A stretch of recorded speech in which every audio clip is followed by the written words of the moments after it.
રોજગાર આપનું જે અભિયાન છે શું થયું? આજનો અમદો મારો પહેલો દિવસ છે રોજગાર સહાયતા અભિયાન હેઠળનો.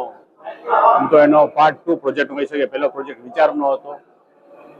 આજે રૂબરૂ બધાને મળવા નીકળો છું. જરૂરિયાત શું છે અત્યારના યુવાનની, એક દીકરીની, એક દીકરાની? રોજગારી લક્ષી યોજનાઓ સરકારની કોઈ ચાલતી હોય છે, પોતાને પ્રાઇવેટ કોઈની હોય છે, કોન્ટ્રાક્ટ બેઝની હોય છે. એની ડિમાન્ડ પોતાની એક બાળકને એક કામ માટે શું હોઈ શકે છે, તેનો મૂળ સ્ટડી ચાલુ છે. સ્ટડી એટલે છે જો જ આપણે તે પ્રશ્નો સમજતા પૂરો ન હોય તો હલની વાત કેવી રીતે કરવી.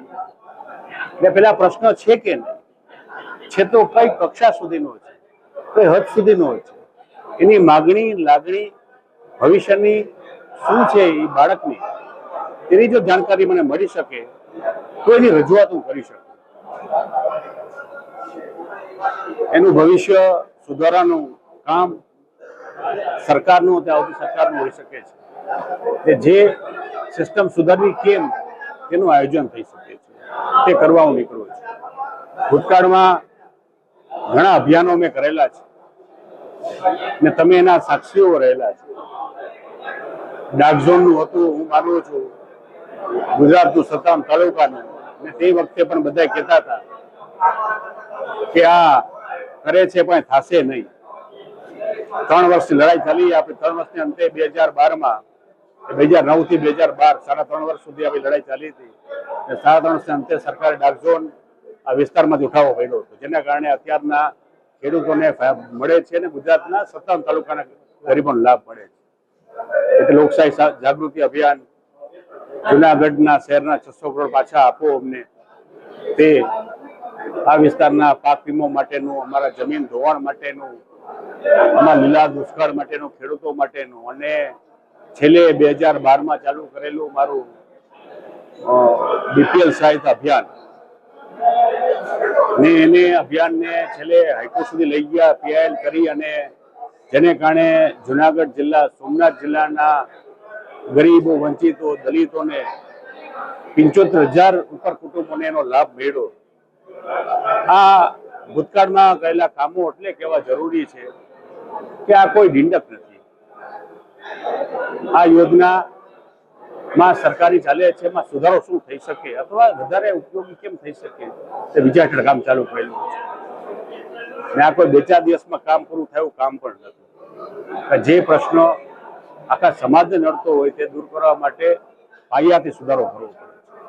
તે પાયો સુધારો કેમ તે બીજા હેઠળ કામ ચાલુ કરવામાં આવેલું છે. હું માનું છું કે બધાની વાત સાંભળીને એનો વ્યાજબી નિરાકરણ થઈ શકે ત્યાં સુધી એમ પહોંચીશ. જોરભાઈ, જોવા જાય તો ક્યાંય લાગે છે કે સરકાર રોજગાર ક્ષેત્રે ક્યાંય પણ ક્યાંક કામમાં છકી રહી ગઈ છે? તે હજી કેવું પ્રાઇમરીમાં અઘરું પડે, કારણ કે જ્યાં સુધી હું સાંભળું ને એની ડિમાન્ડ શું છે ત્યાં સુધી હું કહી નહીં શકું. હું ધારો કે સરકારની ખામી હોય કે ન હોય, કેન્દ્ર સરકારની, ગુજરાત સરકારની હોય, અથવા કોઈ નવી સ્કીમ બનાવવાની હોય, એ જાણકારી પ્રજાને લીધા પછી જ કહી શકીએ. ખાસ કરીને હમણાં 2 દિવસ પહેલા આપની ઉપર આક્ષેપો થયા છે. દિનેશભાઈ કટારિયા, અરવિંદ લાડાની આક્ષેપો થયા છે, ગંભીર પ્રકારના છે. આક્ષેપો તો બધી કરવાની છૂટ હોય છે, પણ મારું રોજગાર સહાયતા અભિયાનમાં સિવાય કોઈ ચર્ચા આપણે કરવી નથી. બાકી ચર્ચા હાલવા દીવો, ખબર પડે તો ડાયવર્ટ કરવા માટે પ્રોસેસ છે. અચ્છા, સમય યાદ આપ બોલશો છે લાગે છે? જવાહરભાઈ, આપ આટલો સમય આ વિસ્તારમાં ધારાસભ્ય રહ્યા છો, તો અત્યારે રોજગાર સહાયતા અભિયાન લઈ આવવાનું કારણ શું? ના, સમયસર ચાલતો આટલા આયોજન કરેલા છે ને, અભિયાનો કરેલા જ છે. અભિયાન મારા ચાલુ હોય છે, તમારા ધ્યાનમાં હમણાં આવેલું છે. આગલા અભિયાનમાં આપ ક્યાં હતા કે નહોતા? એમ આ બે બોલ્યામાં અભિયાનમાં તમે ક્યાં હતા? બાકીના બધા હતા, આપ નહોતા. અચ્છા જવાહરભાઈ, આપ નજીકના ભવિષ્યમાં આમ આદમી પાર્ટીમાં જશો તો એવા ઇંધણ ખરાબ? હું માનું છું આ બધા વિચારો, આ વાતો ચાલે છે, પણ એમાં હું કોઈ જગ્યાએ એમાં સહમતિ પણ નથી આપી. અત્યારે કોઈ વિચાર પણ નથી. મારો વિચાર ફક્ત પ્રજાને સારી રોજગારી કેમ મળી શકે તે વિચાર હેઠળ કામ ચાલે છે. આપના ઠેકેદારો જોઈન્ટ થયા છે, જે આપના અંગત ઠેકેદારો થયા, મેં પણ તમારા મારફત આવા સાંભળી હતી. એનો ભાઈ 2 મહિના પહેલા ભાજપમાં જોઈન્ટ થયો, રાજુ ભેડા, ત્યારે કોઈ એમ ન કીધું જવાહરભાઈ નો એક ઠેકેદાર ભાજપમાં ગયો, વાત ન કરીએ. આ એનો સાઢુ, એનો જ સગો સાઢુ એ આપમાં ગયો તમારે ચર્ચા કરવા બેઠા. માણાવદર એપીએમસીના ગ્રાઉન્ડમાંથી ફેસબુક લાઈવમાં પણ કહી શક્યા છે અને આપ સૌ પ્રેસ અને ઇલેક્ટ્રિક મીડિયાના મિત્રો જ્યારે અમને પૂછો છો ત્યારે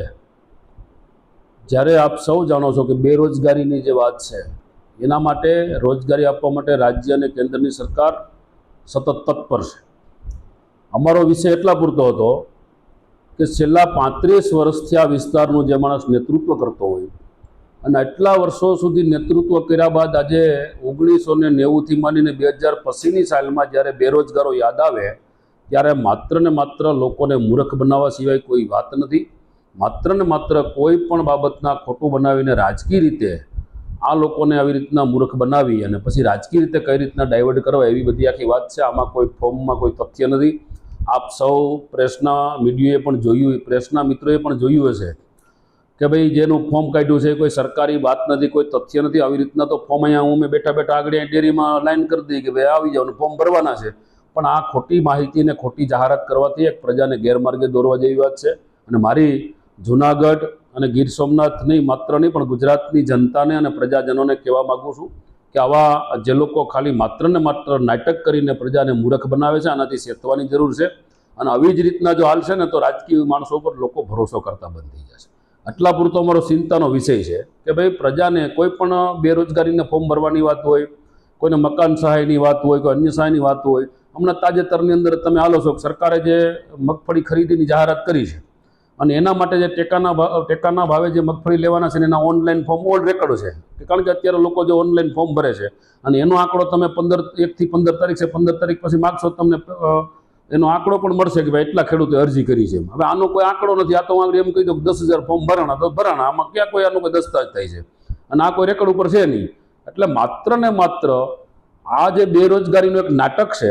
અને મારી આ વિધાનસભા માણાવદરના વિસ્તારો તો જાણે છે, બધાને ખબર છે કે ભાઈ આવી કેટલા વખત આવું નાટક કર્યું છે ને એટલા વખત નવટંકી કરી. પણ બાકીની જનતા આનાથી વાકેફ થાય, જાણે. તમે જોવો ને આવી જો આ બેરોજગારીની વાત હોય અને જો હાસી વાત હોય તો લોકો લાઈનમાં ના ઉભા હામાં ગોતવા પડે. આજે તમે વિચાર કરો કાલે માણાવદરની અંદર એમના 2-5 ટેકેદારો એક જેટ બજારમાંથી દુકાનો બંધ કરાવીને અહીંયા લઈ ગયા કે હાલો હાલો જેટ ફોર્મ ભરો. પણ માણસોને એવો રસ જ નથી. લોકો અત્યારે જાગૃત થઈ ગયા છે. અને એવી વાત રહી આખા ગુજરાતની. હવે બીજી વાત અમારી એ હતી કે જેને રોજગારી આપવી છે તો માણાવદરની અંદર જીનિંગ ફેક્ટરીનો ધંધો ધમધમતો હતો. એપીએમસી પાડીને પાદર થઈ ગયો. 50 કરોડ જેવી માતબર રકમ શેષની ખેડૂતોની આવી છે. એનો કોઈ અતોપતો નથી. માણાવદરના ખેડૂતો એનો હિસાબ માગે છે કે અમારા 50 કરોડ રૂપિયા જે શેષના આવ્યા એ નાખ્યા ગયા. બીજા નંબરમાં અહીંયા 2000 લોકો કોઈ ટ્રાન્સપોર્ટિંગમાં રોજીરોટી રડતા હતા, કોઈ દુકાન વેપાર ધંધા હાલતા હતા, કોઈ દલાલી કરતા હતા, કોઈ ગાંઠડી બનાવતા હતા, કોઈ ભરતા હતા. મજૂરથી માંડીને બધા 2000 લોકોની રોજીરોટી હાલતી હતી. 150 થી 200 જેવા જીનિંગ ફેક્ટરીઓ ધમધમતી હતી. એની અંદર પણ 5000 લોકોની રોજી હતી. આજે 5000 જેવા લોકો માણાવદરમાં માત્ર ને માત્ર એક માણાવદર શહેરની અંદર જ્યારે આવા એક વ્યક્તિના કારણે બેરોજગાર બન્યા અને આજે રોજગારી દેવાની વાતો કરે એટલે આ માત્ર ને માત્ર આપના પ્રેસ મીડિયા, સોશિયલ મીડિયા અને ઇલેક્ટ્રિક મીડિયાના માધ્યમથી આ વિસ્તારના જ નહીં માત્ર તમામ જુનાગઢ હોય કે આખા જૂના ગુજરાતના લોકો હોય જ્યાં જ્યાં આવી બધી નાટક કરવાની જે પ્રેરવી છે એ માત્ર જે માણસનું રાજકીય અસ્તિત્વ જ્યારે ખતમ થતું હોય ત્યારે પોતાનું રાજકીય અસ્તિત્વ બસાવવા માટે પ્રજાને ખોટે રીતે ગેરમાર્ગે દોરી અને પ્રજાનો દુરુપયોગ કરીને મિત્રો જ્યારે આવા નાટકબાજી હાલતી હોય ત્યારે આને હું સખત શબ્દોમાં કહું છું કે તદ્દન વાત ખોટી છે. જ્યારે 1990 થી 2019 સુધી કોંગ્રેસમાં રહ્યા, અચાનક ભાજપમાં મિનિસ્ટર બનવા માટે આવી ગયા. આપ સૌ જાણો છો. એવી જ રીતે હવે અત્યારે કયા પક્ષમાં જાય ને કઈ જાય ને શું કરશે શું નહીં તો એનો અંગત મામલો છે. એમાં તમે શું કરી શકવાના? એને જ્યાં જે કરવું હોય તે કરે. અમારો વિષય એટલા પૂરતો છે કે જૂનાગઢની ભારતીય જનતા પક્ષ એમના ખિસ્સામાં ન રહી એટલા માટેના બધા પ્રયાસો છે. બીજો કોઈ સવાલ નથી. અને આજની તારીખે ક્યાં જાય ક્યાં ન જાય નથી અમને કોઈ ફેર પડતો નથી. પણ માત્ર ને માત્ર આવા નાટક કરવાથી ભારતીય જનતા પક્ષના કાર્યકર્તાને કે પક્ષને કોઈ જાતનો ફેર પડતો નથી. આજની તારીખે જૂનાગઢ જિલ્લાની વાત કરું તો જૂનાગઢ જિલ્લામાં ભારતીય જનતા પક્ષ સક્ષમ છે. આવા કોઈ એકલ દોકલ આવે જાય એનાથી કોઈ ભાજપને ફરક પડતો નથી. એટલે એને જે કરવું હોય તે કરે. અમારો કાર્યકર્તા આગામી ચૂંટણી લડવા માટે સજ્જ છે. કોઈ આવા એકલ દોકલ વ્યક્તિના આધારે કોઈ ભાજપ હાલતું નથી. ભાજપની અંદર તો અનેક લોકો આવ્યા અને અનેક ગયા છે. આવું આયારામ ગયારામ તો હાલ્યા રાખશે, પણ ભાજપની રીતે સક્ષમ છે અને ભાજપનો કાર્યકર્તા આજની તારીખે કોઈ પણ ઇલેક્શન આવે તો એના માટે લડવા માટે સક્ષમ છે. એ તો હવે સત્ય ઘટના હાવ કોઈ જાણે છે. અમારા માણાવદર વિધાનસભાનો એક વ્યક્તિ, પક્ષ ગમે તે હોય, પણ એક વ્યક્તિ આ નાટકથી વાકેફ છે કે પાત્ર કયું પાત્ર ભજવે, કઈ કેવું પાત્ર ભજવવાના છે, કેવું નથી. અમારા માણાવદરની જનતા તો ભલી ભરી જાતિ બધી રીતે જાણે છે. અને તમે બધા પ્રેસ અને ઇલેક્ટ્રિક ને સોશિયલ મીડિયા પણ જાણો છો કે આમ આદમી પાર્ટીની અંદર જે લોકો જોડાણા છે એ કેના માણસો છે, કેના માણસો નથી, બધાને ખબર છે, જગજાહેર છે. અને એટલા માટે આક્ષેપ થાય કે દાખલા તરીકે અમારા કોઈના માણસો કેમ ન કીધા? કારણ કે જેની વાહવાહી થાય વિસાવદરની અંદર, જ્યારે રાજકીય રીતે તમે જુઓ કે આપના ઉમેદવાર તરીકે ગોપાલભાઈ ઇટાલિયા જ્યારે ચૂંટણીમાં જીતતા હોય અને ગોપાલ ઇટાલિયાની જીતનો શ્રેય આ ભાઈના નામે એટલે માનનીય પૂર્વ મંત્રી જવાહરભાઈના નામે જય જયકાર થતો હોય તો એ સત્ય ઘટના જ છે ને. એના માટે અને માણાવદરની અંદર કાર્યક્રમ હોય અને એમના ટેકેદાર ભળે એટલે લોકો સ્વાભાવિક છે કે આક્ષેપ કરવાના છે. આક્ષેપ કરતા આક્ષેપની વાત જ નથી, સત્ય ઘટના છે કે જ્યારે એના જ વિસ્તારની અંદર ને એના જ ટેકેદારો હોય અને એ જ ટેકેદારો જ્યારે આમ આદમી પાર્ટીનો ખેર પહેરે પછી આક્ષેપ કરવાનો કોઈ સવાલ જ નથી ને. સત્ય ઘટના બધા લોકો જાણે છે અને એમાં માણાવદર વિધાનસભા વિસ્તારનો એક વ્યક્તિ જાણે છે, પક્ષ ગમે તે હોય.